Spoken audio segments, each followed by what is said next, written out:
মানে জুবিন দাক দেখিয়ে মই সামাজিকভাৱে কাম কৰিব প্ৰথম আৰম্ভ কৰিছিলোঁ। আৰু জুবিন দাৰ লগত তোমাৰ খুব এটা ঘনিষ্ঠতা আছিল। তেজপুৰত কি ভাল লাগে তোমাৰ স্পেচিয়েলি? জ্যোতিপ্ৰসাদৰ ঘৰৰ কথাৰ পৰা আৰম্ভ কৰি, পকীৰ পৰা আৰম্ভ কৰি, জোনাকী চিনেমা হলৰ পৰা আৰম্ভ কৰি, সাংস্কৃতিক নগৰী তেজপুৰ, মহাভৈৰৱৰ পৰা আৰম্ভ কৰি, নাই কি তেজপুৰত সকলো আছে। তেজপুৰত কি কৰিবলৈ মন তোমাৰ? তেজপুৰখনক কি কৰিবলৈ মন? তেজপুৰখনক খুব ধুনীয়াকৈ সাংস্কৃতিক নগৰী হিচাপে সজাই পৰাই ৰাখিবলৈ মন। নিজকে আমি যদি ডিচিপ্লিন কৰি ৰাখিব নোৱাৰোঁ, আমি সমাজৰ কাৰণে কেনেকৈ ডিচিপ্লিনেৰে কাম কৰিম? তোমাৰ ভাল লগা এজন নেতাৰ নাম কোৱা অসমৰ। ডক্টৰ হিমন্ত বিশ্ব শৰ্মা। কিয় ভাল লাগে সেইটো কোৱা মোক। এনাৰ্জেটিক, তেখেতে যিটো কথা কয় সেই কথাত সেই কামখিনি কৰি দিয়ে। নমস্কাৰ, মই চক্ৰপাণী পৰাশৰ চাবলৈ আৰম্ভ কৰিছে বাৰ্তালাপ। বাৰ্তালাপৰ আজিৰ অতিথি হৈছে তৃষাণু ভূঞা। তেখেতৰ ঘৰ হৈছে তেজপুৰত। সচৰাচৰ তেখেতক আমি ছ'চিয়েল মিডিয়াত দেখা পাওঁ যে তেখেত সামাজিক কামত খুবেই ব্যস্ত হৈ থাকে। তেখেতৰ ছ'চিয়েল মিডিয়া যেতিয়া আমি স্ক্ৰল কৰোঁ, সেয়া আপুনি ইনষ্টাগ্ৰাম হওক, ফেচবুক হওক, দেখা পাব তেখেতক মুখ্যমন্ত্ৰীৰ কাষত, দেখা পাব তেখেতক মিনিষ্টাৰৰ কাষত, দেখা পাব তেখেতক জুবিন গাৰ্গৰ কাষত। মুঠৰ ওপৰত তেজপুৰৰ বিভিন্ন অনুষ্ঠান হ'লে তেখেতক দেখা পায়। আৰু তেখেতৰ ফেচবুক স্ক্ৰল যেতিয়া আপুনি কৰিব, তাত লিখা আছে যে আমি নতুন প্ৰজন্ম, ইচ্ছা কৰিলে আমি সকলো সলাব পাৰোঁ। এই লাইনটোৰে আৰম্ভ কৰিব বিচাৰিছোঁ আৰু নমস্কাৰ জনাইছোঁ তৃষাণু। নমস্কাৰ, ধন্যবাদ চক্ৰপাণী দা। ছ'চিয়েল মিডিয়া খুচৰি আছোঁ, দেখি আছোঁ, খুব এক্টিভ। আৰু এই যিটো লাইন, এই লাইনটো ক'ৰ পৰা ইনস্পায়াৰ হ'ল যে আমি মন কৰিলে সকলো সলাব পাৰোঁ? এই লাইনটো আমি সকলোৱে জানো আচলতে।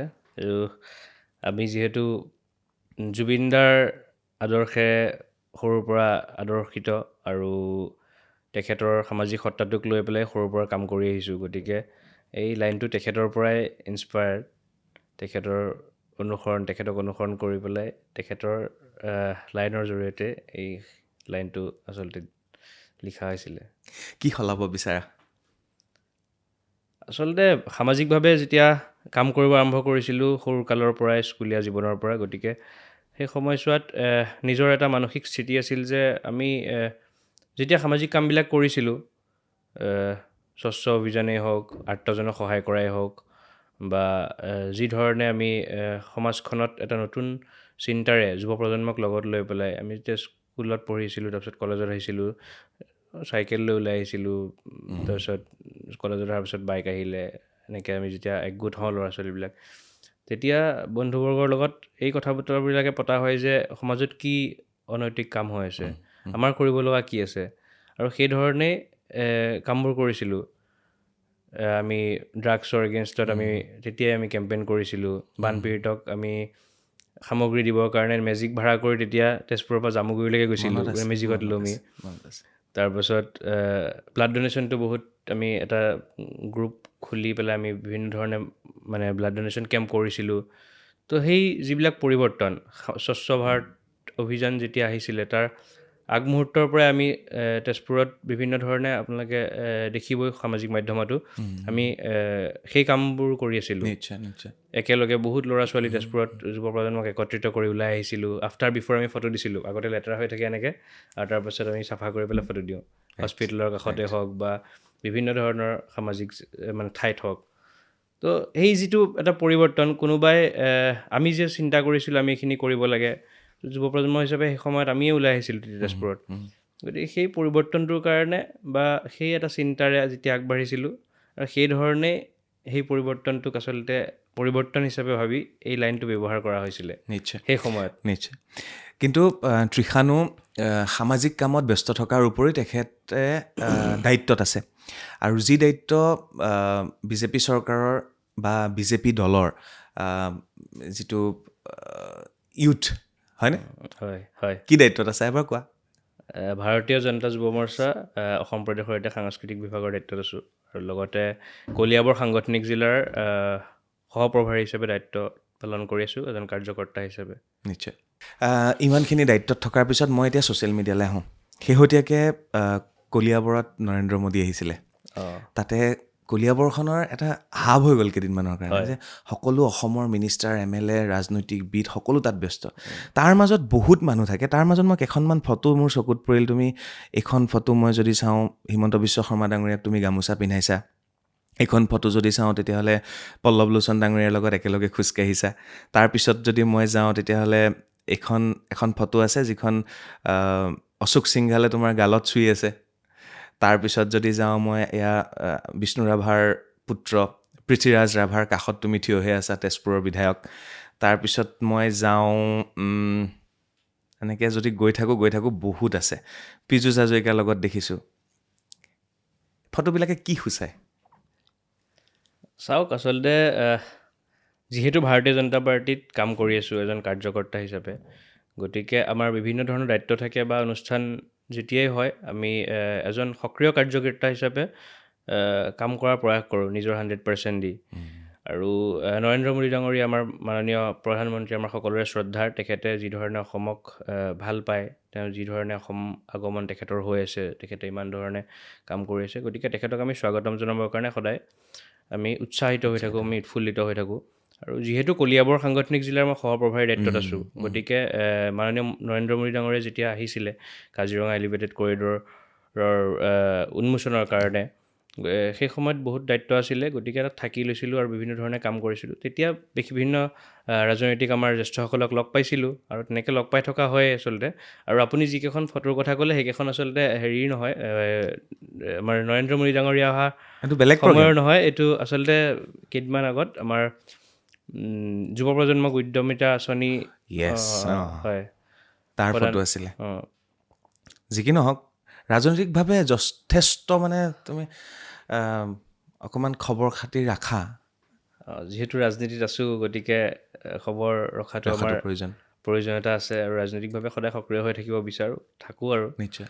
আৰু যি কথা কৈছে অশোক সিংঘাল ডাঙৰীয়াই গালখন চুই আছে বা ইমান মানে জ্যেষ্ঠ নেতাসকলৰ কথা কৈছে, তো এইটো কথা এটা কথাই ক'ব বিচাৰোঁ যে ভাৰতীয় জনতা পাৰ্টীত এই বস্তুটো আছে, এই যিটো সংস্কৃতি আচলতে জ্যেষ্ঠজনে একদম কনিষ্ঠ ন্যূনতম বা আমি গ্ৰাউণ্ড লেভেলত কাম কৰি থকা যিসকল কাৰ্যকৰ্তা আছে সকলোকে মৰম চেনেহেৰে আচলতে উৎসাহিত কৰে। আৰু প্ৰশ্নৰ উত্তৰ সেইটোৱে আছিলে একচুৱেলি, তোমাক মৰম কৰে। মৰমটো কৰে সকলোৰে লগত এটা ভাল ঘৰুৱা সম্পৰ্ক আছে। আৰু বাকী কিছু সকলৰ লগত যদিও চিনাকি আছে, যদিও আমি সভা সমিতিত লগ পাওঁ বা তেনেকৈ ধৰণৰ, এতিয়া যিহেতু আৰম্ভ কৰিছোঁ, গৈ আছোঁ, সেইধৰণে চিনাকি হৈ গৈ আছে, বিভিন্ন অনুষ্ঠানত লগ পাওঁ বা সৰুৰ পৰা সামাজিকভাৱে কাম কৰি আছোঁ। যিহেতু ৰাজনীতিত অহাৰ আগৰ পৰাই যথেষ্ট বহু কেইজন ব্যক্তিৰ লগতে ভাল পৰিচয় আছেই। আৰু সেইটো কথাই যে ভাৰতীয় জনতা পাৰ্টীত সদায় জ্যেষ্ঠজনে কনিষ্ঠজনক যিধৰণে মৰম কৰে, সেই মৰমটো সদায় সকলোৱে কৰে। মই এই বস্তুটোৱে জানিব বিচাৰিলোঁ, বৰ্তমান ৰাজনীতিত নৱপ্ৰজন্মৰ খোজ লাহে লাহে দিবলৈ আৰম্ভ কৰিছে। জ্যেষ্ঠসকলতো আছে, তেওঁলোকৰ পৰা অনুপ্ৰেৰণা পাইছে, শিকিছে, আৰু ৰাজনীতিত লাহে লাহে দেখিছোঁ নতুন প্ৰজন্মৰ আকৰ্ষণ বাঢ়িছে। আগতে এটা বেলেগ আছিল, ৰাজনীতি বেলেগকৈ চাইছিলে। আজিৰ সময়ত ৰাজনীতিত কিন্তু ভৰি থ'বলৈ বিচাৰে নতুন প্ৰজন্মই। উদাহৰণ তুমি এটা। হয়, সেইটো যুৱ প্ৰজন্মই ক'ৰবাত নহয় ক'ৰবাত সকলো আকৰ্ষিত হৈছে। যিধৰণে আমি যদি চাওঁ 2014 চনৰ পিছত ভাৰতীয় জনতা পাৰ্টী চৰকাৰ অহাৰ পিছত ভাৰতীয় জনতা পাৰ্টীয়ে যিধৰণে যুৱ প্ৰজন্মক আগুৱাই দিছে, সেই পৰিপ্ৰেক্ষিতত আচলতে সকলোৱে এটা চিন্তা কৰিব পাৰিছে যে আমি ৰাজনীতিত আহিব পাৰোঁ, আমি নেতৃত্ব দিব পাৰোঁ। আগতে এনেকুৱা আছিলে, পৰিয়ালকেন্দ্ৰিক ৰাজনীতি আছিলে, কাৰোবাৰ বেকিং থাকিব লাগিব, কোনোবা এজন ব্যক্তিৰ হাত থাকিব লাগিব বা কাৰোবাৰ পুত্ৰ হ'ব লাগিব, ভতিজাক হ'ব লাগিব, এনেকুৱা ধৰণৰ এটা পৰিৱেশ আছিলে। সেই পৰিৱেশটো আজি পৰিৱৰ্তন হৈছে। আৰু সেই পৰিৱৰ্তনৰ কাৰণেই হয়তো যুৱ প্ৰজন্মই ৰাজনৈতিক ক্ষেত্ৰত বেছি পৰিপক্কতাৰে কাম কৰিব বিচাৰিছে, তেওঁলোকে খোজ দিব বিচাৰিছে আৰু সমাজখনক চলাই লৈ যাব বিচাৰিছে। আল্টিমেটলি সাধাৰণ ঘৰৰ নতুন প্ৰজন্ময়ো ৰাজনীতিত আহিব পৰা হৈছে। তোমাৰ বেকগ্ৰাউণ্ড আছে নেকি? নাই, কোনোতো নাই।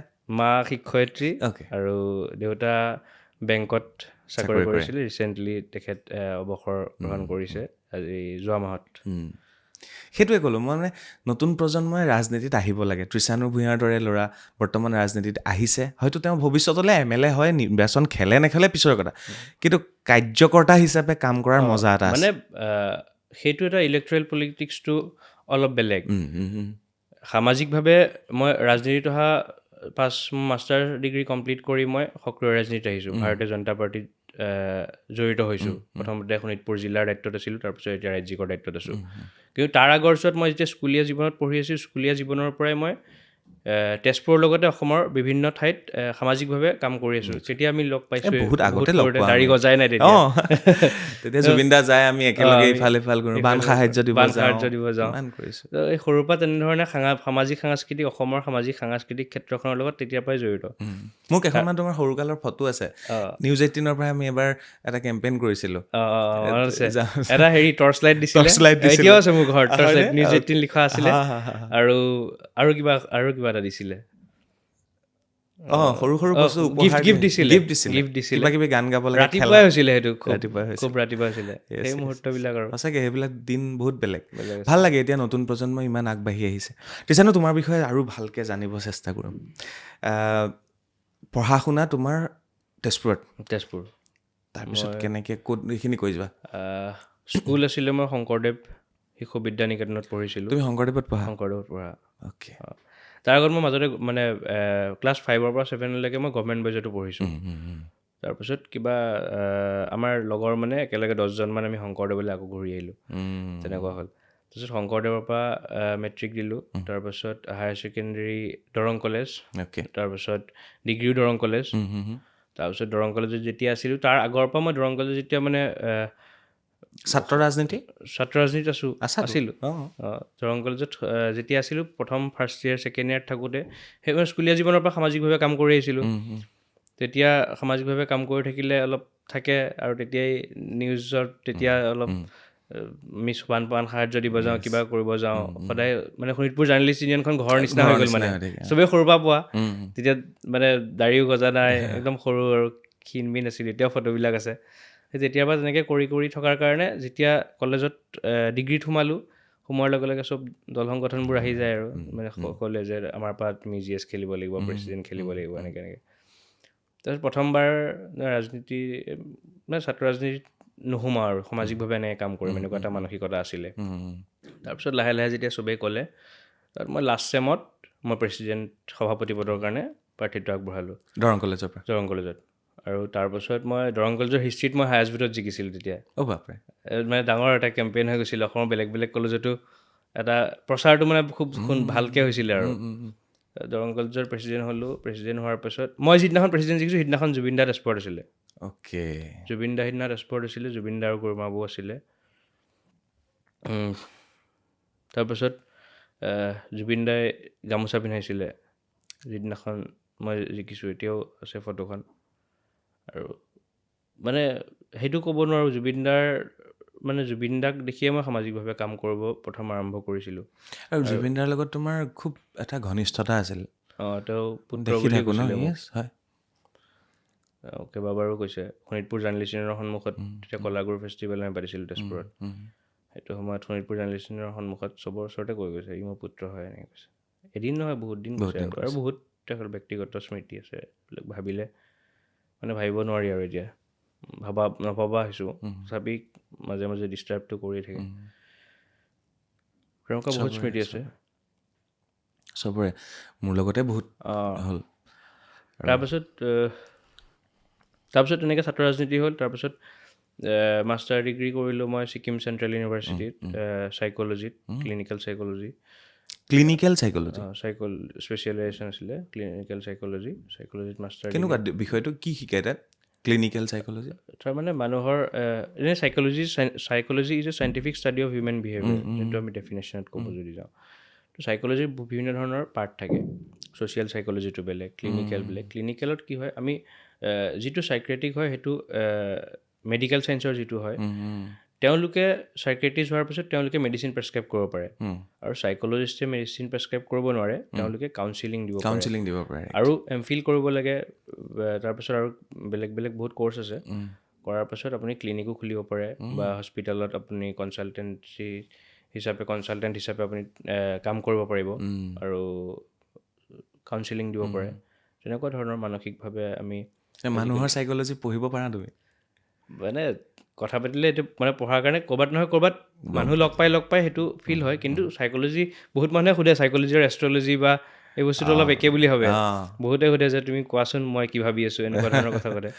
সেইটো নহয় আচলতে চাইক'লজিটোত আমি ষ্টাডি কৰিব লাগিব কিছুমান মানে পৰীক্ষা নিৰীক্ষা আছে কিছুমান টেষ্ট আছে কুৱেশ্যনিয়াৰ আছে সেইবোৰ দিলে ফিল আপ কৰি দিয়াৰ পিছত কিছুমান কেলকুলেশ্যন হয় চাই তেনেকৈ কিছুমান পঢ়া বস্তু শুনাত গম পোৱা কেনেকুৱা যায়। আছিলা তুমি আৰু এটা ভাল কথা আছে। কওঁ মাজতে মই বহুত শংকৰদেৱ শিশু নিকেতনত যাওঁ মানে শংকৰদেৱ শিশু নিকেতনৰ ল'ৰা ছোৱালীবিলাক খুব বেছি নম্ৰ হয় তেওঁলোকে আমাৰ অসমীয়া শব্দৰ উচ্চাৰণ তেওঁলোকৰ নাম সোধাৰ লগে লগে নমস্কাৰৰ পৰা আৰম্ভ কৰা হয়নে সেই বস্তুখিনি পাইছা তুমি পাইছোঁ সেইখিনি শংকৰদেৱৰ পৰা পোৱা আছে তুমি সেইদিনাখন যদি 10জন ল'ৰা খাৰা কৰাই দিয়া নহয় অঁ তাত যদি এজন শংকৰদেৱ শিশু নিকেতনৰ থাকে তুমি গম পাই যাবা হয়তো জাতীয় বিদ্যালয় নহ'লে শংকৰদেৱ শিশু নিকেতন হয়নে সেইটো হয় সেইটো সদায় থাকেই মানে হয়, থাকিবই। সেইটো সংস্কাৰটো সংস্কাৰ। সেই সংস্কাৰটো শংকৰদেৱ শিশু বিদ্যা নিকেতনে প্ৰতিগৰাকী ছাত্ৰ ছাত্ৰীক বা মানে দি আহিছে সেইটো তেওঁ যিমান যিটো পৰ্যায়তে নাথাকক ভৱিষ্যত দিনত তেওঁৰ সেই যিটো কালচাৰ তেওঁৰ যিটো সেই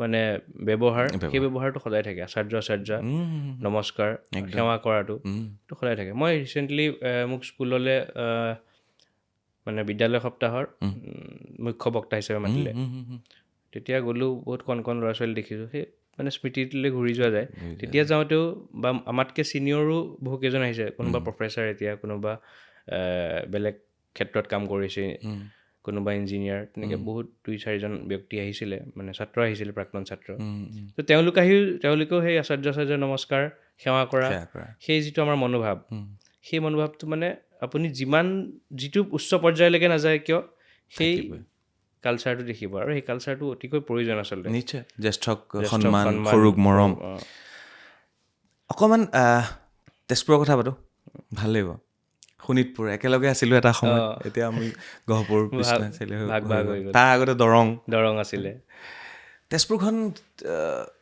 ঊষা অনিৰুদ্ধৰ পৰা আৰম্ভ কৰি হৰিহৰৰ যুদ্ধৰ পৰা আৰম্ভ কৰি হয়নে গোটেইবিলাক থাকে তেজপুৰখন আৰু মই যদি এনেকৈ সোধোঁ তেজপুৰত কি ভাল লাগে তোমাৰ স্পেচিয়েলি জ্যোতিপ্ৰসাদৰ ঘৰৰ কথাৰ পৰা আৰম্ভ কৰি পকীৰ পৰা আৰম্ভ কৰি জোনাকী চিনেমা হলৰ পৰা আৰম্ভ কৰি সাংস্কৃতিক নগৰী তেজপুৰ মহাভৈৰৱৰ পৰা আৰম্ভ কৰি নাই কি তেজপুৰত সকলো আছে তেজপুৰ বুলি ক'লেই ভাল লাগে সেইটোৱেতো ক'লোঁ ঘৰ ক'ত তেজপুৰ এই যে কোৱাৰ যোনটো প্ৰাউড ফিল তোমাৰ ভিতৰৰ পৰা আহে মানে ভিতৰৰ পৰা গৌৰৱেৰে আহে অহংকাৰ লৈ আহে আৰু ঘৰৰ মানে এই যে বেলেগ বেলেগ গুৱাহাটীৰ পৰা গ'লোঁ তেজপুৰ ঘূৰি যেতিয়া যাওঁ এই কলীয়াভোমোৰা ব্ৰিজখন যেতিয়া পাওঁ কি ধুনীয়া সৌন্দৰ্যৰে ভৰা এখন চহৰত জন্ম লাভ কৰিছোঁ মানে ভাবিয়ে ভাল লাগে আৰু বাকী তেজপুৰৰ কথা বিশেষভাৱে ক'বলগীয়াটো ইমান আছে বুলি মই নাভাবোঁ মানে সকলোতো জানেই কিন্তু তেজপুৰৰ যিটো প্ৰাকৃতিক সৌন্দৰ্য ইমান শান্তিপূৰ্ণ এটা পৰিৱেশ আৰু সকলো মানুহৰ মিলা প্ৰীতি গণেশ ঘাট প্ৰেমৰ নগৰী বুলিও কয় তাতে আকৌ দৰং কলেজ আছে কৃষ্ণচূড়াৰ দেশ এতিয়া মই তোমাক কথা এটা কওঁ তেজপুৰৰ মোৰ জন্ম তেজপুৰ নেকি? DK মেমৰিয়েল হস্পিটেলত ঘৰুৱা তেজপুৰৰ সন্তান মোৰ মাৰ চিজাৰিন হৈছিল আমি তেজপুৰীয়ান জন্ম তেজপুৰত থাকিলোঁ গহপুৰত অৰিজিনেল কলিয়াবৰ সেয়া আৰু বৃহত্তৰ অঞ্চল মোৰ ভণ্টিৰো ঘৰ জন্ম তেজপুৰত এতিয়া তাই চাকৰিও তেজপুৰত মানে চব তেজপুৰ দেখোন মা ঘৰ জামুগুৰি তেজপুৰীয়ান তেতিয়াহ'লে তেজপুৰীয়ান সেয়া আৰু এনিৱে তাৰপিছত তেজপুৰত যদি মই তোমাক সোধোঁ তেজপুৰ এনেকুৱা এটা জেগা তোমাৰ অলপ ধৰা ডিপ্ৰেশ্যন আহিছে কিবা আহেতো কেতিয়াবা মানুহৰ লাইফত কিবা নহয় কিবা এটা ডিষ্টাৰ্ব কেতিয়াবা কৰে তেজপুৰৰ কোনটো জেগাত গৈ পেলাই বিশ্ৰাম ল'বলৈ মন যায় এইটো আমাৰ বিষ্ণুৰাভা সমাধি ক্ষেত্ৰৰ কাষত আছে ব্ৰহ্মপুত্ৰৰ পাৰত গম পাইছোঁ ভোমোৰাগুৰি ব্ৰিজখন কলীয়াভোমোৰা ব্ৰিজখন খুব সুন্দৰভাৱে তাৰপৰা দেখা পায় সন্ধিয়া টাইমত বিৰাট ধুনীয়া লাগে লাইটখিনি দেখা পায় সেই ঠাইখন মোৰ খুব ভাল লাগে তেজপুৰ মই এটা প্ৰেডিকশ্যন এনে কৰিছোঁ তেজপুৰৰ ৰাজনীতিৰ বিষয়ে আমি নাপাতোঁ ঠিক আছে জানোৱেই বৰ্তমানৰ বিধায়ক আছে আগতে তেজপুৰত আছিল আগৰসকল জ্যোতি ককাইদেউ আৰু বিষ্ণুৰাভাই একেলগে যেতিয়া তেজপুৰত ঘূৰি ফুৰিছিলে সেই কাহিনী কিছুমান মোক পৃথ্বীৰাজ ৰাভাই কৈছিলে সেই কাহিনীবিলাক বৰ বেলেগ ধৰণৰ কাহিনী খুব সুন্দৰকৈ কয় লগ পালে মানে এই কথাবোৰে তেখেতে কয় খুব ভালকৈ তেজপুৰত কি কৰিবলৈ মন তোমাৰ তেজপুৰখনক আৰু কি কৰিবলৈ মন তেজপুৰখনক খুব ধুনীয়াকৈ সাংস্কৃতিক নগৰী হিচাপে সজাই পৰাই ৰাখিবলৈ মন, যাতে তেজপুৰখন অসমৰ এখন সাংস্কৃতিক চহৰ হিচাপে সেই যি সাংস্কৃতিক ঐতিহ্য আছে, যিদৰে জ্যোতিপ্ৰসাদ আগৰৱালা ৰূপকোঁৱৰ জ্যোতিপ্ৰসাদ আগৰৱালাদেৱে নিৰ্মাণ কৰিছিলে প্ৰথমটো অসমীয়া চিনেমা হল তেজপুৰত। তেখেতে কৈছিলে যে গাঁৱলীয়া বাটেৰে লুইতৰ ঘাটেৰে পৃথিৱীলৈ বাট বুলি যাওঁ, এনেকুৱা ধৰণৰ এটা তেখেতে বাক্য কৈছিলে। সেইধৰণে পৃথিৱী ফুৰিবলৈ যোৱা যিটো তেখেতৰ মন, তেখেতৰ যিটো চিন্তা, সেই তেজপুৰৰ লুইতৰ পাৰৰ পৰাই যাতে তেজপুৰৰ প্ৰতিগৰাকী মানুহে, প্ৰতিগৰাকী ব্যক্তিয়ে যাতে সেই পৃথিৱীৰ বাট বোলা যিটো এটা চিন্তা, সেই চিন্তাটোক যাতে ডাঙৰকৈ লৈ যাব পাৰে, সেই চিন্তাটো সকলোৰে মাজত বিলাই দিব মন। আৰু তেজপুৰখনক সদায় খুব ধুনীয়াকৈ সাংস্কৃতিক নগৰী হিচাপে যে তেজপুৰৰ সেই যিটো ঐতিহ্য, সংস্কৃতিৰ যিটো শব্দ, সেই শব্দটো যাতে সদায় জীয়াই থাকে, সেইধৰণে কাম কৰি যাব খুব মন আছে। বিৰাট ধুনীয়া কথা কয় তৃষানে। অলপ নেতা নিচিনা লগা হৈছে আজিকালি কথাবোৰ। নাই, মই নৰ্মেলিয়ে কওঁ এনেকৈ। মন আছে কেতিয়াবা ৰাজনীতিত মানে প্ৰপাৰ ইলেকশ্যন খেলাৰ? চাওক, মানে ৰাজনীতিত যিহেতু আছোঁ, ছাত্ৰ ৰাজনীতিত আছিলোঁ, তাৰপাছত এতিয়া যিহেতু মূল ৰাজনীতিত আছোঁ, ৰাজনৈতিক দলৰ লগত জড়িত, ভাৰতীয় জনতা পাৰ্টীৰ ভাৰতীয় জনতা যুৱ মৰ্চাত দায়িত্ব লৈ কাৰ্যকৰ্তা হিচাপে কাম কৰি আছোঁ, ৰাইজৰ সেৱা কৰি আছোঁ। গতিকে ইলেক্ট্ৰেল পলিটিক্সত যোৱাৰটো উদ্দেশ্য থাকিবই এটা, কিন্তু এতিয়া দলে যিধৰণে যিটো সময়তে সেই দায়িত্বকণ অৰ্পণ কৰিব বিচাৰে বা ভাবে যে যোগ্য হৈছে, এওঁ পাৰিব, যদি দলে সেইধৰণে আগবঢ়াই দিয়ে তেতিয়া সাজু আছোঁ। বয়সো আছে, বহুত বয়স আছে, বহুত সৰুটো তুমি। বাট এতিয়াৰ পাছত তৃণমূলত কাম আৰম্ভ কৰিছা, সেইটোৱে এটা মানে তোমাৰ মই কৈছিলোঁ যে স্কুলীয়া জীৱনৰ পৰা সামাজিকভাৱে জড়িত হৈ গ'লোঁ। সেইধৰণে কৰি এটা সময় আহিলে, যিটো সময়ত চিন্তা কৰিলোঁ যে সামাজিকভাৱে ৰাইজৰ কাৰণে কাম কৰিবৰ কাৰণে আমাক এটা প্লেটফৰ্ম লাগিব, যিটো প্লেটফৰ্মৰ পৰা আমি মানুহৰ মাজত বৰ বেছিকৈ বহল পৰিসৰত আমি কাম কৰিব পাৰিম বা উন্নয়ন কৰিব পাৰিম বা মানুহৰ লগত থাকি কাম কৰিব পাৰিম। আৰু ভাৰতীয় জনতা পাৰ্টীৰ নীতি আদৰ্শ ভাল লাগে সৰুৰ পৰাই, আৰু নিকেতনৰ ছাত্ৰ হিচাপেও আদৰ্শ যথেষ্টখিনি ক'ৰবাত নহয় ক'ৰবাত জড়িত বা একেই হৈ থাকে। গতিকে সেইধৰণে ভাৰতীয় জনতা পাৰ্টীতে মাষ্টাৰ ডিগ্ৰী কমপ্লিট কৰি আহিয়ে ভাৰতীয় জনতা পাৰ্টীত জইন কৰিছোঁ। তাৰপাছত সেইধৰণে পাৰ্টীৰ হৈ কাম কৰি আছোঁ নিষ্ঠাৰে, আৰু লগতে অসমৰ সামাজিক সাংস্কৃতিক ক্ষেত্ৰতো কাম কৰি আছোঁ, দেখি আছে। তো সেইধৰণে কাম কৰি আছোঁ।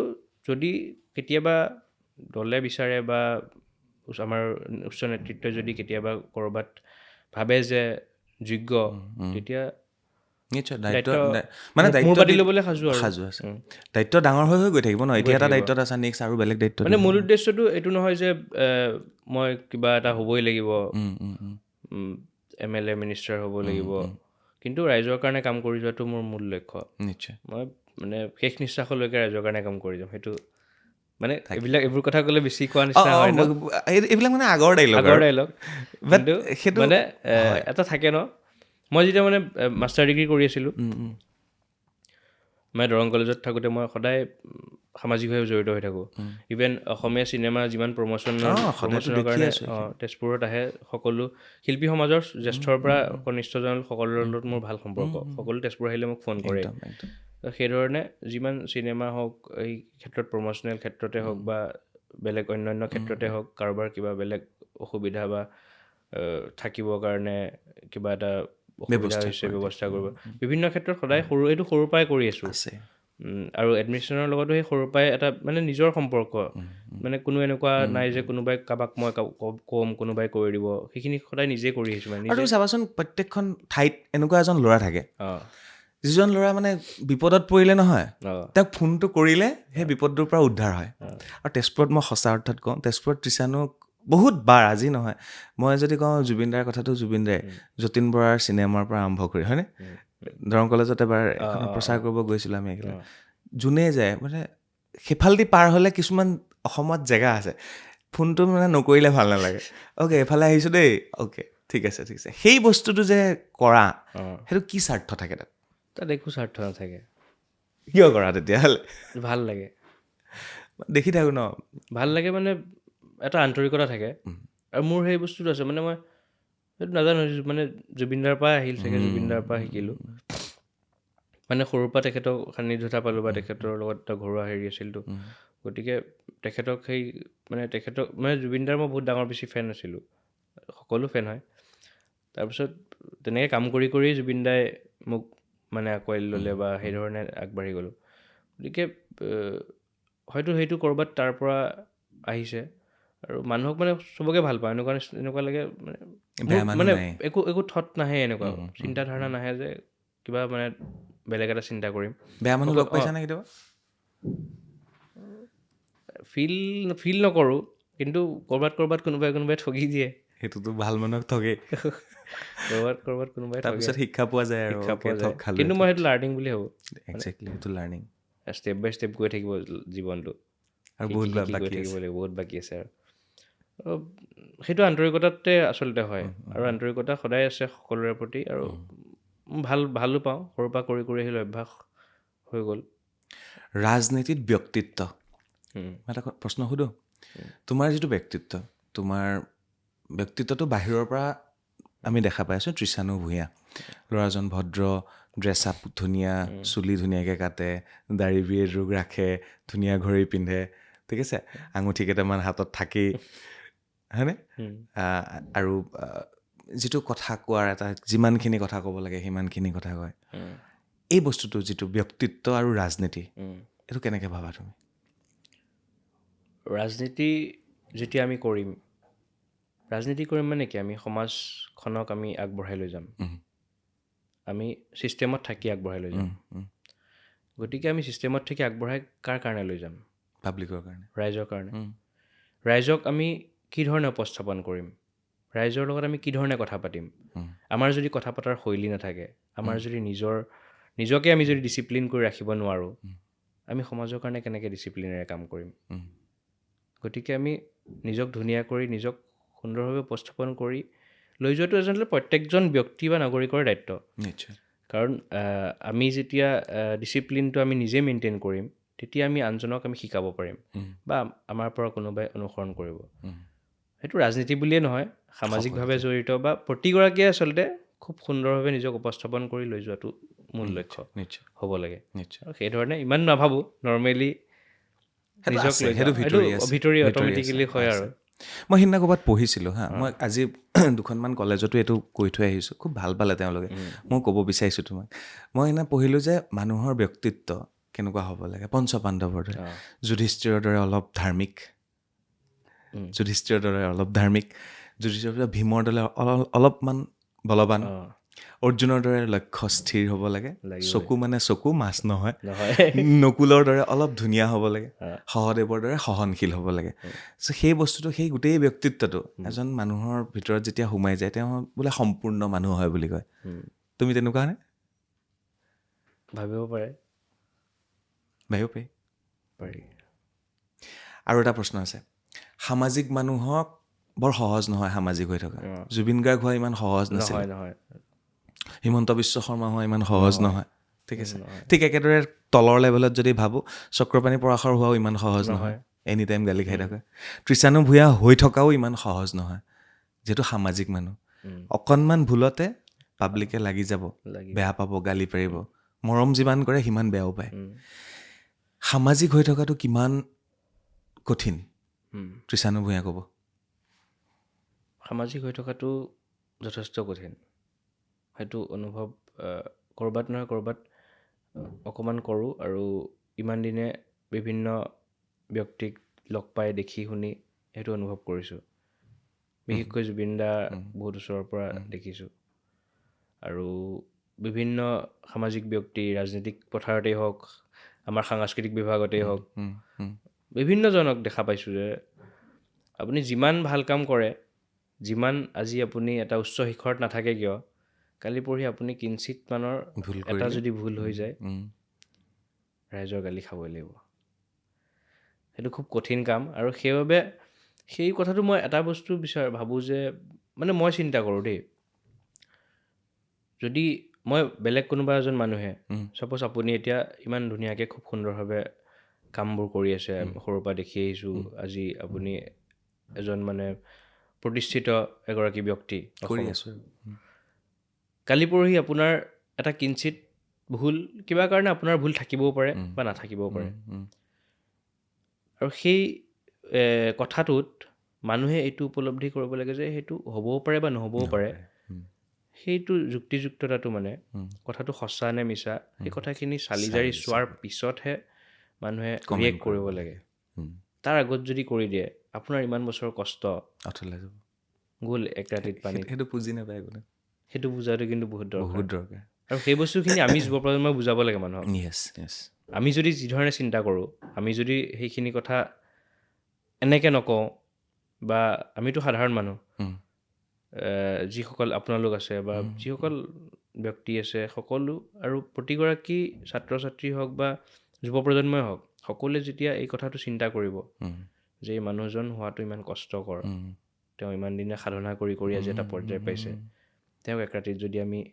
ভুল শুদ্ধ নজনাকৈ এনেকৈ গালি পাৰি দিওঁ তেওঁৰ ব্যক্তিত্বটো ক'ৰবাত ৰখি যাব নেকি সেই কথাটো যাতে সকলোৱে চিন্তা কৰে সেইটো মই মানে অনুৰোধ জনাইছোঁ আৰু এনেকুৱা কণ্ট্ৰভাৰ্চিবিলাক বা এনেকুৱা বিষয়বিলাক যিবিলাক বিষয়ত তুমি গালি খোৱা ছ'চিয়েল মিডিয়াত তুমি কি কৰা এভইড কৰা ৰিয়েক্ট কৰা নে ধৈৰ্য ধৰা 5 মিনিট 5 দিন ধৈৰ্য ধৰোঁ ধৈৰ্য ধৰিবলৈ ৰাইট এইবাৰ আহিলোঁ আৰু এটা খবৰলৈ মই ছ'চিয়েল মিডিয়া খুচৰি থাকোঁতে পালোঁ তুমি বাহিৰত কিবা এটা এৱাৰ্ড পাইছিলা কি আছিলে সেইটো এইটো নিউজো হৈছিলে মই ক্লিপ কেইটামান পাইছোঁ কি আছিলে ইউথ লিডাৰশ্বিপ এৱাৰ্ড হয় মই প্ৰথম মালয়েছিয়া গৈছিলোঁ এইটো গ্ল'বেল ইউথ পিচ ফেষ্টিভেল বুলি ফেষ্টিভেল হয় য'ত তাত 17খন কাণ্ট্ৰি আছিলে অসমৰ পৰা মই গৈছিলোঁ আৰু এজন হিমাংশু ৰাজ বৰা বুলি আৰু এজন গৈছিলে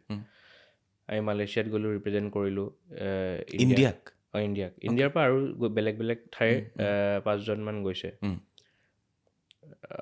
5জনমান গৈছে তাৰপিছত তাত বেলেগ বেলেগ ছেশ্যন হয় 4দিনীয়া বেলেগ বেলেগ ছেশ্যন হয় ডিছকাশ্যন হয় প্ৰত্যেকখন দেশৰ সামাজিক ইছ্যু বা এনেকুৱা ধৰণৰ কনফাৰেঞ্চ টাইপ বেলেগ বেলেগ ক্ষেত্ৰত হৈ থাকে আৰু তাৰ লাষ্টৰ দিনাখন এটা এৱাৰ্ড দিয়ে সেই গোটেই বস্তুখিনি পৰ্যবেক্ষণ কৰি আৰু এৱাৰ্ড শ্ব'টোত তেওঁলোকৰ সেইখন দেশৰ মিনিষ্ট্ৰী দায়িত্বত থকা ব্যক্তি আহে আৰু বেলেগ বেলেগ বিভিন্ন ধৰণৰ উচ্চ পৰ্যায়ৰ ব্যক্তি আহে তেওঁলোকো থাকে তেওঁলোকে এৱাৰ্ড দিয়ে মালয়েছিয়াত এৱাৰ্ড পোৱা নাছিলোঁ মালয়েছিয়াত গৈছিলোঁ আছিলোঁ প্ৰত্যক্ষ কৰিছিলোঁ তাৰপিছত মালয়েছিয়াৰ পৰা নেক্সট বাৰ শ্ৰীলংকাত হৈছিলে এইটো মানে বেলেগ বেলেগ বেলেগ বেলেগ দেশত হৈ থাকে শ্ৰীলংকাত ইনভাইট কৰিলে তাত মানে সেই মালয়েছিয়াতে ঘোষণা কৰিছে শ্ৰীলংকাত হ'ব তাৰপিছত শ্ৰীলংকাত হোৱাৰ 3-4 মাহ আগত তেওঁলোকে ইনভিটেশ্যন পঠাইছে যে এইবাৰ এনেকৈ হৈছে আপোনাক নিমন্ত্ৰণ জনোৱা হৈছে শ্ৰীলংকাত এৱাৰ্ড দিছিলে শ্ৰীলংকাৰ প্ৰাক্তন ৰাষ্ট্ৰপতি আছিলে তেখেতে দিছিলে এৱাৰ্ড আৰু তাৰ জাষ্টিছৰ ডিপাৰ্টমেণ্টৰ আৰু 2-3জনমান মিনিষ্টাৰ আছিলে শ্ৰীলংকাৰ তাত লাভ কৰিছিলোঁ আৰু 17খন কাণ্ট্ৰিৰ সন্মুখত দিছিলে okay youth leadership award okay সেইটো গ্ল'বেল ইউথ পিচ ফেষ্টিভেল তাত প্ৰদান কৰিছিলে আৰু মালয়েছিয়াত আছিলে মালয়েছিয়াছ দাটো বুলি এগৰাকী মন্ত্ৰী মালয়েছিয়া গভমেণ্টৰ তেখেত বৰ্তমান তেতিয়া ইউথ মিনিষ্টাৰ আছিল নেকি ইউথ ডিপাৰ্টমেণ্টৰ আৰু এতিয়া ট্ৰেন্সপৰ্ট এণ্ড কিবা এটা ডিপাৰ্টমেণ্টত তেখেত মিনিষ্টাৰ হৈ আছে ৰিচেণ্টলি তেখেতে আমাৰ দেশৰ যশস্বী প্ৰধানমন্ত্ৰী নৰেন্দ্ৰ মোদী ডাঙৰীয়াৰ লগতো ভাৰত আৰু মালয়েছিয়াৰ কিবা এখন চুক্তি কৰিছে হেণ্ডছেক মিলাই থকা ফটো এখন আছে নৰেন্দ্ৰ মোদী ডাঙৰীয়াৰ লগত তেওঁক তেতিয়া লগ পাইছিলোঁ তেওঁৰ লগত একেলগে বহিছিলোঁ তুমি অলৰেডি মানে অসমৰ পৰা নহয় বিদেশৰ পৰা তুমি আৰম্ভ কৰিছা এইবিলাক আৰু ডেষ্টিনি আৰু হিমন্ত বিশ্ব শৰ্মাই নিজৰ পত্নীক কৈ থৈছিলে মই এদিন CM হ'ম তুমি কাৰোবাক কৈ থোৱা নাইতো নাই কিবা হ'ম বুলি মনত কিবা এটা থাকে সেইটোতো থাকিবই লাগিব কৈ দিয়াতকৈ সেইটোৰ পিছত গৈ থকাটো ভাল ন কাম কৰি কৰি সময়ত আৰু ডেষ্টিনি সময়ত কাম কৰি যাব লাগে বাকী সময়ে ক'ব তৃষানু এটা বেলেগ প্ৰশ্নলৈ যাওঁ আমি দেখোঁ সচৰাচৰ কৈ থাকে জেন জিসকল মই এইবাৰ কলেজে গৈ আছোঁ আৰু এইটো এটা দায়িত্বও পাইছোঁ যে নতুন প্ৰজন্মক ভোট দিবলৈ আহ্বান কৰিব লাগে তো এইবাৰ মই কলেজে কৈছোঁ 18 বছৰ যাৰ হৈছে ভোট দিয়া সকলোৱে ভোট দিয়া কাক ভোট দিয়া এইটো পিছৰ কথা ভোট দিয়া চ' জেনজি হিচাপে তুমিও বা জেনজি মিলিনে যিয়ে নহওক বাৰু এটা আমি এনেকুৱা জেগাত পৰি গ'লতো 90s হয়তো অঁ জন্ম কেতিয়া তোমাৰ 24 ডিচেম্বৰ 97 97 অ'কে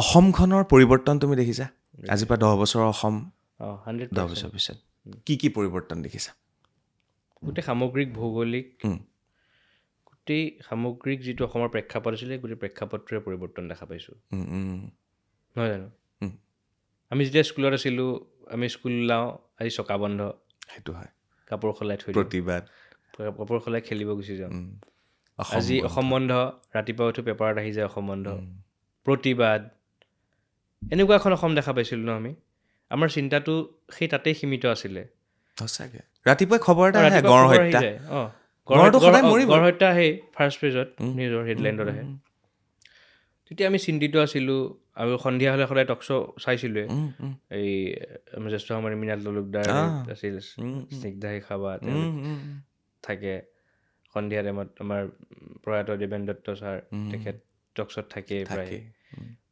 সন্ধিয়া টক শ্ব'বোৰত এই ধৰণৰ আলোচনা য়েছ কালি অসমখনত কি হ'ব আজিৰ অসমখন মানে আজি অসমত কি চলি আছে সদায় বোমা বাৰুদ অস্থিৰ এটা পৰিৱেশ অষ্ট্ৰেলিয়া আছিলে সেই পৰিৱেশটো 2014 চনৰ পিছত সেই পৰিৱেশটো 2016 চনৰ ডেভেলপমেণ্টৰ পিছত কথা আজিৰ তাৰিখলৈকে এই যে শান্তিপ্ৰিয় এটা পৰিৱেশ আমি যে মুকলিকৈ আমি উশাহ ল'ব পাৰিছোঁ আমি মুকলিকৈ যে আজি ফুৰিব পাৰিছোঁ আমাৰ টুৰিজিম ক্ষেত্ৰখন ইমান যে Develop হৈছে। আগবাঢ়ি গৈছে ৰাস্তাবোৰ ভাল ৰাস্তাবোৰ ভাল হৈছে গুৱাহাটীৰ পৰা আগতে তেজপুৰ যাবলৈ বা তেজপুৰৰ পৰা গুৱাহাটী আহিবলৈ 4.5 ঘণ্টা 5 ঘণ্টা লাগে এতিয়া গাড়ী লৈ গ'লে আপুনি যদি 80 মানতো যদি যায় 2.5 ঘণ্টা 3 ঘণ্টা 2.5 খুব ঘণ্টা বেছি 2.5 ঘণ্টাত 2.5 ঘণ্টাত পাই যায় পাই যায় বহুত স্পীডত চলা তুমি 80 মানত গ'লে আৰু যদি আৰু অলপ স্পীডত যায় আৰু 2 ঘণ্টাত পাই যায় ইমান ধুনীয়া ৰাস্তা তীব্ৰগতি বহু ক্ষতি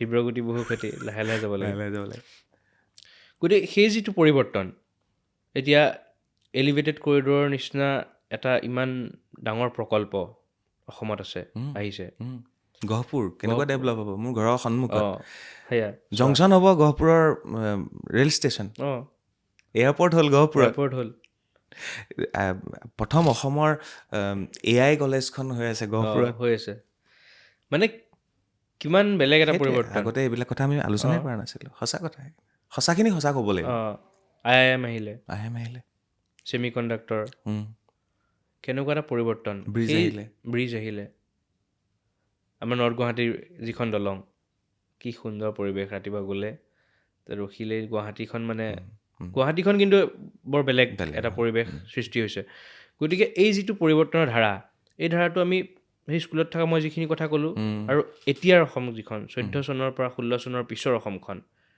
আৰু লাষ্ট 5 বছৰত যিখন অসম আমি দেখা পাইছোঁ সেই অসমখনক আমি কল্পনা কৰা নাছিলোঁ কিন্তু সেই সময়ত যেতিয়া আমি অসম বন্ধ চকা বন্ধ এনেধৰণৰ পৰিৱেশত আছিলোঁ ৰাস্তা ঘাট বেয়া বৰষুণ দিলে পানী হয় গৰাখহনীয়া কি পৰিৱেশ আছিলে সেই পৰিৱেশৰ পৰা আজিৰ তাৰিখলৈকে যিটো এটা পৰিৱৰ্তনৰ ধাৰা হৈছে সেই ধাৰাটোক আমি সকলোৱে উপলব্ধি কৰিছোঁ এই অসমখনৰ সপোন কোনে দেখিছিলে ডক্টৰ হিমন্ত বিশ্ব শৰ্মা ডাঙৰীয়াই আৰু সেইটো ফুলফিল কৰিছে সেইধৰণে তেখেতে কাম কৰি আছে তোমাৰ তেখেতে ভাল যি লগা ধৰণে- কোৱা তোমাৰ ভাল লগা এজন নেতাৰ নাম কোৱা অসমৰ ডক্টৰ হিমন্ত বিশ্ব শৰ্মা কিয় ভাল লাগে সেইটো কোৱা মোক এনাৰ্জেটিক তেখেতে যিটো কথা কয় সেই কথাত সেই কামখিনি কৰি দিয়ে তেখেতৰ যিটো বাক্য সেই বাক্যটোক তেখেতে শ্ৰমদানেৰে তেখেতে ৰাইজৰ মাজলৈ লৈ যায় আৰু সেই কথা বতৰাৰ কাৰণেই ৰাইজে তেখেতক মৰম দিছে আৰু তেখেতক ৰাইজে ভাল পায়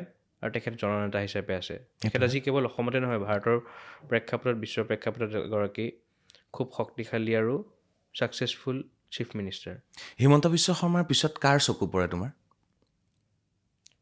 তেনেকুৱাতো নেতা বহুকেইগৰাকী আছেই আমি তেওঁৰ সমানে সমানে কাম কৰা মানুহ নেতাৰ ভিতৰত কোন আছে এনাৰ্জেটিক হিচাপে যদি আমি চাওঁ পীযুষ হাজৰিকা ডাঙৰীয়া তেওঁকো দেখিছোঁ এইবাৰ তেখেত তেওঁ কিন্তু বানপানী নিয়ন্ত্ৰণ কৰিবলৈ সক্ষম হৈছে তেখেতো এনাৰ্জেটিক তেখেতসকলে মানে ৰাতিপুৱাৰ পৰা ৰাতিলৈকে অহৰহ তেখেতসকলে সমাজৰ কাৰণে কাম কৰিছে মানে দিনটোৰ ব্যস্ততাৰ মাজত ইমান ব্যস্ত থাকে, তেওঁলোকক লগ পাবলৈ কঠিন, কিন্তু কেৱল কাম কৰে। কিন্তু তুমি মানুহৰ কেনেকৈ লগ কাৰণে। পোৱা ইমান? আমি দলত আছোঁ, দলীয় কাৰ্যকৰ্তা, গতিকে আমি অনুষ্ঠানবোৰত লগ পামেই। Okay, okay. আৰু শোণিতপুৰ জিলাৰ তেখেত অভিভাৱক মন্ত্ৰী হিচাপে আছে। সেইকাৰণে ছেইম তুমিও আছা শোণিতপুৰ শোণিতপুৰ জিলাখনটো মোৰ তেজপুৰ শোণিতপুৰ জিলাতে পৰে।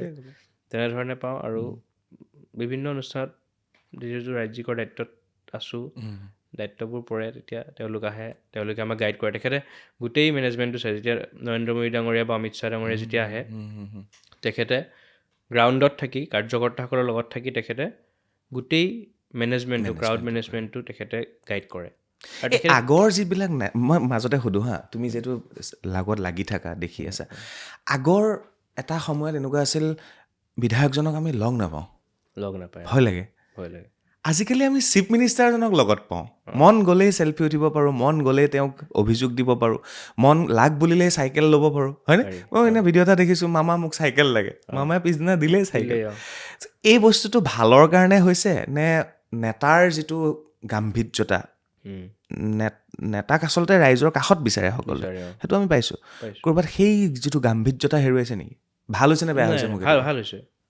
ৰাইজে জননেতাজনক ৰাইজে কাষৰ পৰা চাব বিচাৰে, চুব বিচাৰে, সেইটো বাস্তৱত প্ৰতিফলিত হৈছে। সেইটো হয়। কাৰ কাৰণে সক্ষম হৈছে? ডক্টৰ হিমন্ত বিশ্ব শৰ্মা ডাঙৰীয়া বা আমাৰ ভাৰতীয় জনতা পাৰ্টীৰ চৰকাৰ যিহেতু চলি আছে, ভাৰতীয় জনতা পাৰ্টী চৰকাৰত থকা মন্ত্ৰীসকল, বিধায়কসকল, তেওঁলোকে ৰাইজৰ মাজত, তেওঁলোকে ৰাইজৰ প্ৰাণ, তেওঁলোকে ৰাইজৰ মন চুবৰ কাৰণে সক্ষম হৈছে। সেইটো হয়। তেওঁলোকে জননেতা হিচাপে প্ৰকৃতাৰ্থত কাম কৰিছে। আমি আৰু সেই পৰিৱেশটো আগতে নাছিলে, কিন্তু নাছিলে। সেই পৰিৱেশটো ভাৰতীয় জনতা পাৰ্টী চৰকাৰ অহাৰ পিছতহে হৈছে। সেইটো হয়, সেইটো হয়। সেইটো কিন্তু আমি মানে একচেপ্ট কৰিব লাগিব। ৰঙা লাইটত যায়, মন্ত্ৰী আহিছে গৈছে, আমি তেনেকে ভাবোঁ ন? বহুত দূৰ মন্ত্ৰীৰ ঘৰ, মন্ত্ৰী লংকাতে থাকে বুলি ভাবোঁ। আৰু এতিয়া চাওকচোন আপুনি, মানে তেওঁলোকক পাবলৈ ইমান ইজি হৈছে। তেওঁলোকৰ সদায় ক'ৰবাত নহয় ক'ৰবাত কাৰ্যসূচী থাকেই। আমাৰ ভাৰতীয় জনতা পাৰ্টীৰ সন্মানীয় সভাপতি মহোদয়ৰ আমি ডেইলি কাৰ্যসূচীখন চাব। আজি গুৱাহাটীত মিটিং, তাৰপিছত গ'ল ডিব্ৰুগড়, আকৌ সন্ধিয়া আহি তেখেতে দলীয় কাৰ্যালয়ত বহে। গতিকে তেওঁলোকৰ যিটো এক্টিভনেছ, সেই এক্টিভনেছটোৱে এইটোৱে সূচায় যে তেওঁলোকে ৰাইজৰ কামৰ কাৰণে নিজক ব্ৰতী কৰিছে আৰু ৰাইজক সেৱাৰ কাৰণে তেওঁলোকে নিজৰ 100% দিছে। তুমি ক'ৰবাত ভাগ্যৱান, মই ক'ৰবাত ভাগ্যৱান, আমি জুবিন দাক কাষৰ পৰা পাইছোঁ। জুবিন গাৰ্গক আমি দেখিছোঁ তেওঁ ৰাইজৰ মাজত থাকে, হয়নে? প্ৰতিটো মুহূৰ্তত। সেই যিখিনি বস্তু, সেই বস্তুখিনি আমাক এতিয়া আমি ফিল কৰিছোঁ, অ'কে, নেতা আমাক ৰাইজৰ মাজত লাগিব, তেতিয়াহে আমি তেওঁলোকক ভোট দিম। তেতিয়াহে আমি, সেইকাৰণে চাগে বহুত নেতা আজি ৰাইজৰ মাজত থাকে, হয়নে? বহুত নেতা আজিকালি ৰাইজৰ মাজত থাকে। সেই অনুভৱটো বহুতে কৰিছে, এতিয়া আৰু বহু মানুহে কৰিছে যে হয়, আমি ৰাইজৰ মাজত, ৰাইজৰ অন্তৰত থাকিব লাগিব, তেতিয়া আমাৰ বস্তুবোৰ স্থায়ী হ'ব। আচলতে দিছপুৰত বহি থাকিলে নহ'ব। দিছপুৰত আহক, সমষ্টিৰ কাম লৈ আহক দিছপুৰত, হয়নে? CM-ক কওক যে সমষ্টিৰ উন্নয়নৰ কাৰণে পইচা দিয়ক, অমুক দিয়ক, তমুক দিয়ক, ফাণ্ড দিয়ক, হয় নে নহয়? আগতে মোৰ ভালকৈ মনত আছে, আগৰ মানে বিধায়কসকলক আমি সমষ্টিত নাপাওঁৱেই। ক'ত আছে আমাৰ বিধায়ক? আজি দিছপুৰত আছে, দিছপুৰতে থাকে। আজি কিন্তু এইটো চেঞ্জ মই সঁচা অৰ্থত দেখিছোঁ। তুমি এজন বিধায়কক লগ পাবৰ কাৰণে তুমি সমষ্টিতে পাবা তেওঁক। পৰিৱেশ সৃষ্টি কৰা হৈছে। সেইটো তেওঁলোকৰ, আমাৰ নেতৃত্বৰ অহৰ্নিশে তেওঁলোকে যিধৰণে কষ্ট কৰি আছে, তাৰ ফলত যেতিয়া মুখ্যমন্ত্ৰীগৰাকী এনেধৰণে দৌৰি থাকে, তেতিয়া বাকী সকলোৱে তেওঁক অনুকৰণ কৰিব লাগিব বা কৰে। কামৰ প্ৰেছাৰ সকলোৰে থাকে, আৰু ৰাইজৰ মাজত ৰাইজৰ কামসমূহ যাতে ৰখি নাথাকে, খুব সোনকালে যাতে হৈ যায়, সেইধৰণে আগবঢ়াই লৈ যায়। আৰু এটা বস্তু মই ফিল কৰোঁ হা, মই ধৰা তৰুণ গগৈ ডাঙৰীয়াও ইণ্টাৰভিউ কৰিছোঁ, সৰ্বানন্দ সোণোৱালৰ কৰিছোঁ। মই তেওঁলোকক বেয়া বুলি কোৱা নাই, তেওঁলোককো কাষৰ পৰা লগ পাইছোঁ। এটা সময় আছিল প্ৰফুল্ল কুমাৰ মহন্তক আমি দেখিছোঁ, হয়নে? তেওঁৰ সময়তে আমাৰ জন্ম, তেতিয়া আমাৰ মা দেউতাহঁতে দৰমহা নাপায় ধৰা, সেইটো সময়ত জন্ম হোৱা নাই। যেতিয়া এগৰাকী CM-ৰ ওচৰত এনেকৈ এগালমান যেতিয়া হেৰি থাকে ন, ছিকিউৰিটি থাকে, ওচৰ চাপিবই নোৱাৰি। আজি মুখ্যমন্ত্ৰী হিমন্ত বিশ্ব শৰ্মাক এটা বস্তু দেখিছোঁ, ছিকিউৰিটি পিছতে থাকে, তেওঁ মানে সেই বস্তুটো মানুহৰ মাজত আচৰিত তেওঁ লাগে বেৰিকেডখনৰ তলেৰে সোমাই পেলাই তেওঁ যায়। গুচি যাব পাব্লিকৰ মাজত টেনশ্যনত পৰি যায় চাগে চিকিউৰিটি সেইটো ভাবোঁ কেতিয়াবা দেই সেই মানে তেওঁক কেতিয়াও প্ৰেডিক্ট কৰিব নোৱাৰে তেওঁ Predict কৰিব কেতিয়া নোৱাৰে। ক'ত যাব কি কৰিব উম। আৰু সেইকাৰণে ৰাইজে ভাল পায় সেইটো হ'ব ৰাইজৰ এই ৰিচেণ্টলি তেওঁ তেজপুৰত যেতিয়া আহিছিলে তেওঁ মিটিং শেষ কৰি ছিকিউৰিটি ৰখি আছে বেলেগ ৰাস্তাত তেওঁ গাড়ীত উঠিব বুলি তেওঁ ঘপককৈ মানুহৰ মাজত ইফালেদি আহি পেলাই বেৰিকেডৰ কাষলৈ গুচি গ'ল আৰু বহুত মহিলাও আছিলে যুৱক যুৱতী আছিল তেওঁলোকৰ কাৰোবাৰ বেমাৰ কিবা কিবি এপ্লিকেশ্যন ফাইলবোৰ দিছে এনেকৈ তো তেওঁ সভাখন শেষ কৰাৰ পিছত মানে ৰাইজেও এইটো উপলব্ধি কৰিছে যে তেখেতক আমি পাম কাষত পাম তেওঁ সভা শেষ কৰাৰ পিছত তেখেত আমাৰ মাজত আহিব সেইটো এটা চিন্তা হৈ গৈছে মানে চিন্তা মানে কি ৰাইজে সেইধৰণে চিন্তা কৰে যে আমি লগ পাম আমি আমাৰ এপ্লিকেশ্যনখন লৈ যাব পাৰিম আমি তেখেতক দিব পাৰিম আৰু ৰাইজে সেইধৰণে উপকৃতও হয় হয়তো আমি মেডিয়াৰ জৰিয়তেও দেখিছোঁ বা আমি ব্যক্তিগতভাৱে আমি অনুভৱ কৰোঁ বা দেখি আহিছোঁ গতিকে সেই যিটো কৰ্মনিষ্ঠা যিটো সেই নিষ্ঠাটোৰে আগবাঢ়ি তেখেতে গৈ আছে আৰু সেইধৰণে ৰাইজে মৰম দি আছে তেখেতক মই স্কুলত থাকোঁতে ক্লাছ 9ত থাকোঁতে মই শোণিতপুৰ জিলাৰ ভিতৰত আমাৰ ডিষ্ট্ৰিক্ট কুইজ কম্পিটিশ্যন হয় ন ফাৰ্ষ্ট হৈছিলোঁ তেতিয়া ডক্টৰ হিমন্ত বিশ্ব শৰ্মা ডাঙৰীয়াই এৱাৰ্ডটো দিছিলে তোমাক মই প্ৰথম লগ পোৱা ৰাজনীতিবিদ তেখেতে তোমাৰ ওপৰত বহুতৰ আশীৰ্বাদ আছে জুবিন গাৰ্গে প্ৰথম তোমাক গামোচা পিন্ধাইছে হিমন্ত বিশ্ব শৰ্মাই তোমাক প্ৰথম এৱাৰ্ড দিছে কিবা এটাতো আছে আৰু সময় লৈ যাব লাষ্ট জুবিনদাৰ যিটো মোৰ পডকাষ্ট আছিল তাত মই জুবিনদাক সুধিছিলোঁ আপোনাৰ কি হ'লে ভয় লাগে কৈলাশ খেৰকো মই ছেইম প্ৰশ্ন এটা কৰিছিলোঁ লাষ্ট মোৰ পডকাষ্টত কৈলাশ খেৰে 2টা ঘড়ী পিন্ধি থাকে ছেইম কথা মই ভূপেন দাৰ পৰাও শুনিছিলোঁ আব্দুল কালামৰ পৰাও মই সেইটো কথা শুনিছিলোঁ এটা সময়ত লগ পাওঁতে সময়লৈ ভয় লাগে বুলি কৈছিলে জুবিন দাইতো চিনেমাত সংলাপে দিলে তেওঁতো সময়ৰ কথা সদায় কৈ থাকে তোমাৰ কি হ'লে ভয় লাগে সময় আহিব তোমাৰ সময় নে চলি আছে ভগৱানে জানে বিশ্বাস সময় আৰু বিশ্বাস সেইটোৱে কেতিয়াবা এনেকুৱা লাগে সময়টো দেৰি হৈ গ'ল নেকি এইখিনি সময়ত এইখিনি কাম কৰিব লাগিছিল নেকি এইটোৱে ক'ৰবাত কেতিয়াবা ষ্ট্ৰাইক কৰে বা এইখিনি ইমানখিনি কৰি আছোঁ এইটো এতিয়াতো ইমান সময় হৈ গ'ল এতিয়া আৰু বেছিকৈ কৰিব লগা অৱস্থা হৈছে নেকি এই কথাবিলাকে আমনি কৰে তাৰ ভাবোঁ নাই সময় আছে বাট সময় নাই আমি অকল ঘড়ী কাটাত চাওঁ দিনটোত চাওঁ বাৰটোত চাওঁ মাহটোত চাওঁ বছৰটোত চাওঁ মই ক'ৰবাত পঢ়িছিলোঁ তাত মোক কৈছিলে সময় আমি তেনেকৈ চাব নালাগে সময় আমি শৈশৱ কৈশোৰ যৌৱন আৰু বৃদ্ধ বুলি চাব লাগে তোমাৰ মোৰ কৈশোৰ গ'ল শৈশৱ গ'ল যৌৱনত আমি আছোঁ মইতো বৃদ্ধ ফালে গ'লোৱে তুমি যৌৱনত আছা এইখিনিয়ে সময় কাম কৰা টোপনি মৰা বন্ধ কৰি কাম কৰিব লাগে সেই এনাৰ্জিটো আছে সেইটোৱে মই ভোক লগাটো অনুভৱ নকৰোঁ সেইটোৱে আৰু কেতিয়া শুব লাগে সেইটো বস্তু ফিল নকৰোঁ এই আজিত মোক ননষ্টপ যদি কাম দি থাকে মোক ঘূৰি থাকিব পাৰিম ছেম কিমান কাম কৰোঁ তাৰ হিচাপ নাই সেইটো সেই এনাৰ্জি কিন্তু বহুত ইম্পৰ্টেণ্ট বহুত লাগে বহুতে কয় মানে লগৰবিলাকে অলপ হেল্থটো কেয়াৰ ল'বি এনেকৈ বেমাৰ চেমাৰ হৈ যাব টাইপ আৰু মানে মই সেই কামত থাকিলে মই ফিল নকৰোঁ যদি আকৌ মোৰ এনেকুৱা হৈ যায় এই বহুত ইমান দৌৰি আছোঁ ইমান ৰেষ্ট ল'ব লাগিছিলে ভালকৈ অনুভৱ কৰিলোঁ নহয় দুদিন যদি মই ঘৰত সোমাই দিলোঁ বেমাৰ এনেকুৱা লাগে এই কি কৰি আছোঁ ঘৰত বহি আছোঁ যে তেতিয়া আকৌ হতাশটো কাম নাই সেই চবৰে মোৰ তেনেকুৱা হয় হয়তো সেইখিনি মানুহ ক'ৰবাত ছাকচেছ হয় আৰে কোনোবাই কয় সপোন দেখিব লাগে মোৰ টোপনি মাৰিবলৈ সময় নাই ক'ত সপোন দেখিবা তেনেকুৱা হয় চাগে বাস্তৱত সপোন দেখিবা চকু মেলি দেখা সপোন দেখা তুমিও দেখা ময়ো দেখোঁ চবে বাস্তৱত দেখোঁ আৰু মিলিজুলি সপোন দেখি অসমখনক আগুৱাই লৈ যাব লাগে সকলোৱে মিলিজুলি নতুন প্ৰজন্ম আহিছে আমাৰ জেনেৰেশ্যনটোৱে যুৱ প্ৰজন্মক লগত লৈ পেলাই আমি সকলোৱে নিজৰ নিজৰ ক্ষেত্ৰত কাম কৰি গ'লে অসমখন ধুনীয়া হৈ থাকিব ভাল লাগিলে সপোনৰ পম খেদি আমি বাস্তৱত সপোনবোৰ বহুত বেছি ধুনীয়া কৰিব আমি কেনেকৈ পাৰিম সেইটো আশাৰে আমি আগুৱাই যাব লাগিব ধন্যবাদ ভাল এটা বাৰ্তালাপ হ'ল ৰিয়েলি ভাল লাগিলে ভাল লাগিলে আকৌ লগ পাম আমি মাজে আমি মাজে লগে এইটো আমাৰ বাৰ্তালাপ নাছিল একচুৱেলি এইটো আমাৰ কিবা বেলেগহে হ'লগে বেলেগ হ'লগে কিন্তু ভাল লাগিল কিবা ভাল এটা লাগিল। নতুন প্ৰজন্মৰ বুলি ভাল লাগিল আৰু ইমান বছৰৰ পুৰণা ভাইটি তৃষাণু ভূঞা আৰু গতিকে মই ভাবিলোঁ ইমান ছ'চিয়েল মিডিয়াত দেখি থাকোঁ তেখেতৰ পষ্টবোৰ মন্ত্ৰী বিধায়কৰ লগত ঘূৰি ফুৰা গতিকে ভাবিলোঁ এদিন মাতো আহক আমি বাৰ্তালাপ এটা কৰোঁ সপোনবোৰ জানিবলৈ চেষ্টা কৰোঁ ধন্যবাদ অহাৰ কাৰণে থেংক ইউ বিদায় লওঁ আজিলৈ বহুত বহুত ধন্যবাদ থেংক ইউ লগ পাম আকৌ থেংক ইউ সোনকালে লগ পাম আকৌ একদম বিদায় লৈছোঁ আজিলৈ ঠিক আছে থেংক ইউ চাই থাকিব বাৰ্তালাপ আৰু নতুন প্ৰজন্মৰ এনে বহু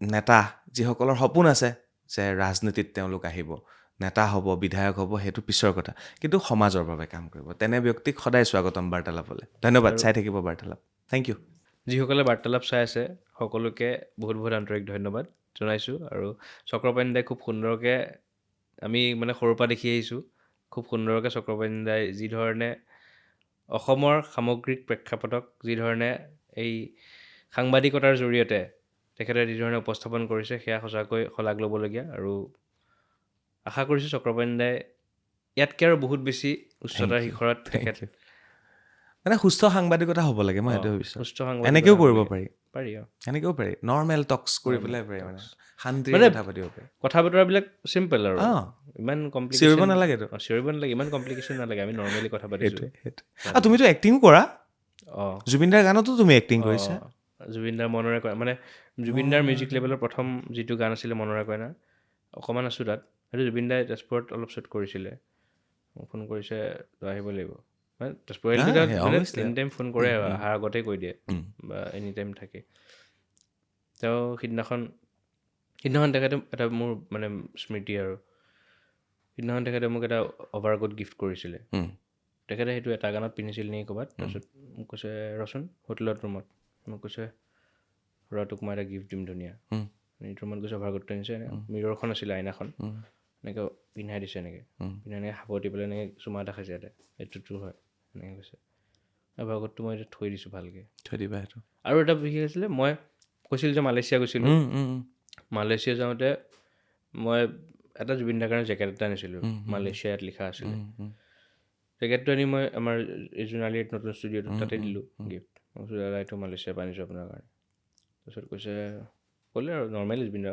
অঁ হ'ব দে ভাল লাগিছে এনেকৈ আৰু তোৰ কাৰণে মই এইটো মোৰ 50 years বাৰ্থডেত পিন্ধিম এনেকৈ কৈছে গ'ল আৰু মই জুবিন দাই কিছুমান কথা নৰ্মেলি কয় আৰু দিছোঁ গিফ্টটো দিছোঁ পিন্ধিব আৰু যেতিয়া যোৰহাটত বাৰ্থডে পাতিছিলে 50 বছৰ মই গৰিমা বৌৰ লগত গৈছিলোঁ তাৰপাছত গৈ হোটেলত থাকিলোঁ থাকি তাৰমানে যিদিনাখন বাৰ্থডে আছে প্ৰগ্ৰেম আছে প্ৰগ্ৰামৰ দিনা মোৰ মাষ্টাৰ ডিগ্ৰী কনভকেশ্যন আছিলে তাৰ পিছদিনাখন তো মই ছিকিম যাব লাগে আৰু কনভকেশ্যনটো মিছ কৰিব অকণমান বেয়া লাগে মই সেইকাৰণে দুদিন আগতে গৈছোঁ লাগি মেলি আছোঁ তাৰপিছত অহাৰ আগদিনা মানে মই ডিব্ৰুগড় যাম ডিব্ৰুগড়ৰ পৰা গৈছোঁ আৰু ছিকিমলৈকে মই দাদাক কৈছোঁ দাদা মই যাব লাগিব তই নাথাক নেকি এনেকৈ কৈছোঁ মই কৈছোঁ এনেকুৱা আছে হ'ব দে যা ভালকৈ যাবি হেন কৰি পেলাই তেওঁ সাৱটি মেলি ল'লে বাৰ্থডে উইচ কৰিলোঁ আৰু তেতিয়া মই দেখিছোঁ বেগত মানে মালয়েছিয়া লিখা জেকেটটো আছে আৰু মই এইটো আনিছোঁ দেখোন পিন্ধিব নেকি মই কোৱা নাই দেই একো তাৰপাছত গ'লোঁ ছিকিম পালোঁগৈ সিদিনাখন ৰাতি কেক কাটিব গৈছে পিন্ধি গৈছে কেক কাটি পেলাই পিন্ধি গৈছে নেকি মুঠত মেইন প্ৰগ্ৰেমৰ দিনাখনতো পিন্ধিছেই গান গাইছে এতিয়াও সেই ফটোখন আছে সোণাপুৰতো কোনোবা এখন ডাঙৰ হেৰিখন হয় সেই ফটোখন যেতিয়া সেই ফটোখন মই দেখিলোঁ মানে তেওঁ প্ৰগ্ৰেম কৰি আছে পিন্ধি পেলাই সেই স্মৃতিটো মানে সদায় মানে আৱেগিক কৰি দিলে এতিয়া ভাবিলে বেলেগ এটা পৰিৱেশ আছিলে তেওঁ মানে আশীৰ্বাদ স্বৰূপ আছিল তেখেতৰ কাৰণে মই সামাজিকভাৱে কাম কৰিব সেইটো শিকিলোঁ মানে তেওঁ সপোনবোৰ পূৰণ কৰা তেওঁ যেনেকুৱা আছিল তেনেকৈ থকা সেইখিনি আশীৰ্বাদ সদায় থাকিব তেওঁ ঈশ্বৰ পুত্ৰ আছিলতো আমি পিছত গম পালোঁ সেইটোৱে আমি নাজানো আমি সৌভাগ্যৱান আমি ইমান সৰুৰ পৰা তেখেতক ইমান সান্নিধ্যতা পালোঁ বা তেখেতে শিকাই মেলি সামাজিকভাৱে হওক বা যিধৰণে হওক তেখেতৰ পৰা বহুত কথা শিকিলোঁ স্মৃতিবিলাকে মানে এতিয়াও মই অনুভৱ কৰোঁ যে তেখেত আছে মই সদায় মানে যেতিয়া ৰাতিপুৱা শুই উঠি মই সদায় স্মৰণ কৰোঁ মানে সেই বস্তু আমি কেতিয়াও নাপাওঁ আৰু কৈ দিয়া গানটো মা বুলি গান এটা আছিলে জুবিন দাই গাইছে মা গানটো